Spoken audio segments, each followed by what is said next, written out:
What happens when even God leaves the universe? In DC Comics, that question actually got answered, and the result is one of the most insane, controversial stories you'll ever hear. But before we dive in, make sure you smash that subscribe button so you never miss more legendary breakdowns of Marvel and DC's biggest cosmic stories. At the very top of DC's power scale, you've got the Presence, essentially the god of the DC universe. But the Presence doesn't micromanage. He moves mysteriously through his creations. His two most powerful beings? Michael Demiurgos, the angel of creation, and Lucifer Morningstar, the angel of light and rebellion. Now here's where it gets wild.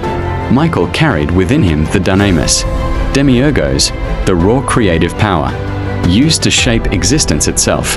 But that power wasn't meant to stay with him forever. Michael had a daughter, Elaine Belloc. At first, she seemed like just a curious, kind-hearted girl. But in truth, she was destined to inherit everything. When Michael dies, his power passes into Elaine. But she's not ready. She's just a child forced to carry the weight of an entire universe.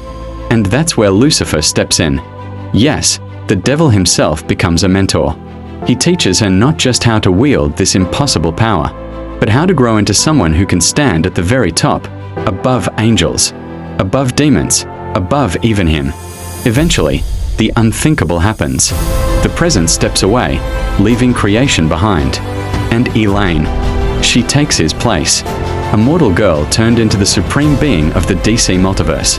Lucifer, the rebel who once walked away from heaven, guides her, not as a servant, not as a ruler, but as the only one who understands the burden of ultimate freedom. It's one of the deepest, most philosophical arcs DC has ever published, because it asks, what happens when God is gone? Who gets to shape reality next? And what does it mean for free will when the new God is someone who was once human? Elaine Belloc's story proves that in DC Comics, even the end of God isn't really the end, it's the start of something even bigger. Elaine Belloc didn't just become God. She rewrote what divinity even means in DC Comics.